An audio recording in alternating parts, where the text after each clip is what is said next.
Now let us see the unemployment in the rural and the urban areas. In the rural areas, the unemployment is of two types, disguised and seasonal.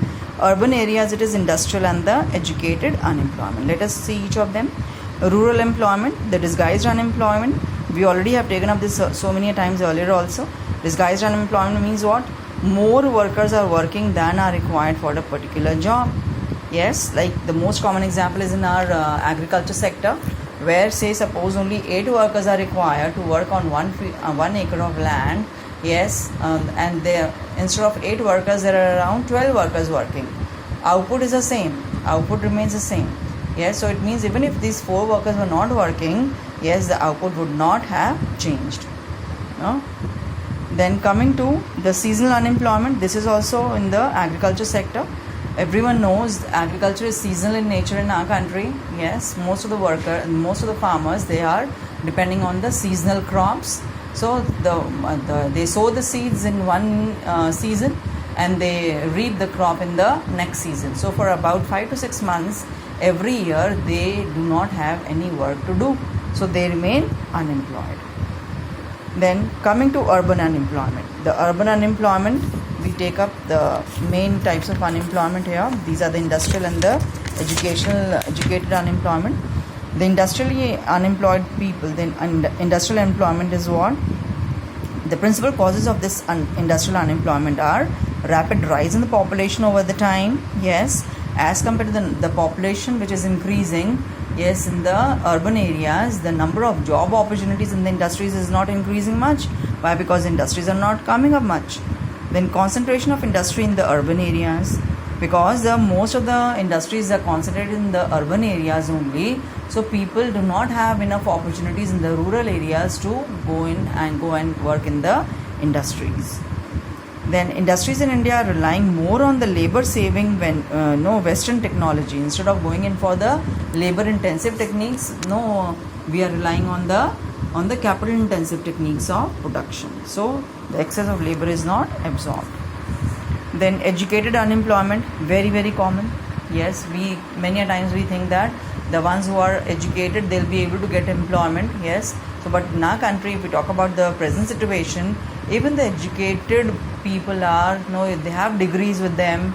Engineers, if we talk about, yes, we talk about the technical staff, we talk about so many other kind of in so many fields they are lying unemployed. So on account of expansion of educational institutions, the universities, colleges, schools, all these have grown like anything in our country. They are coming up like mushrooms. Yes, so the educated people have increased. But the education system is not job oriented. The type of education which we are getting, it is more theoretical education than the practical education. That is, vocationalization of education is not there in our country. Yes, so it is not job oriented. So the degree holders many a times fail to find a job after they get the degree.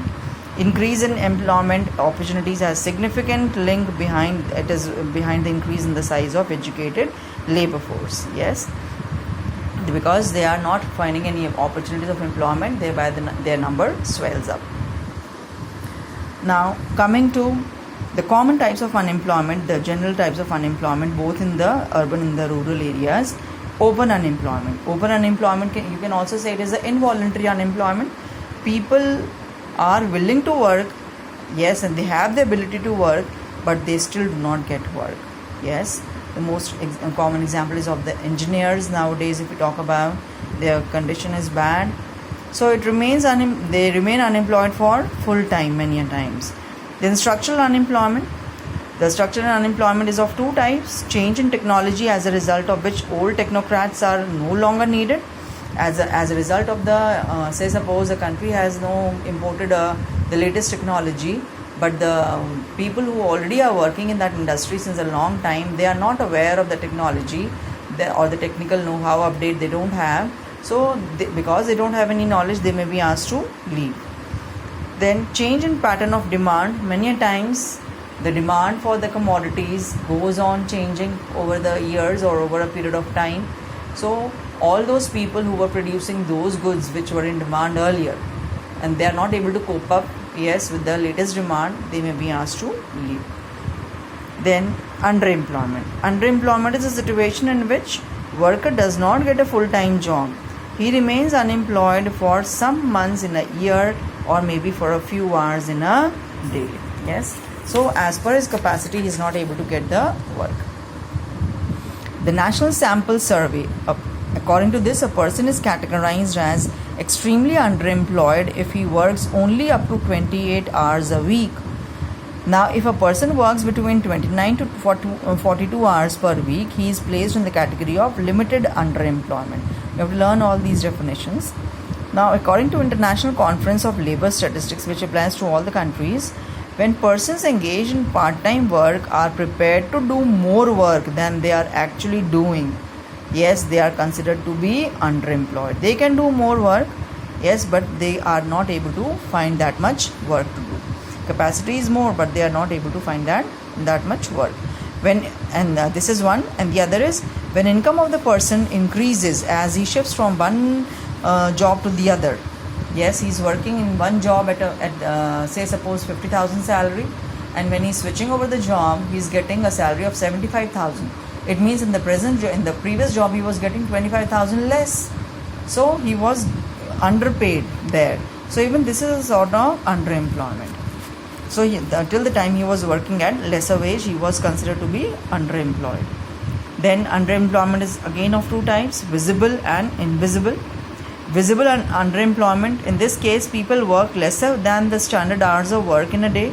For example, in India, a person normally works for 8 hours. If he finds a job only for 4 hours a day, he will be deemed as visibly underemployed. Then invisible underemployment. In this case, people work full time, but their income is not proportionate.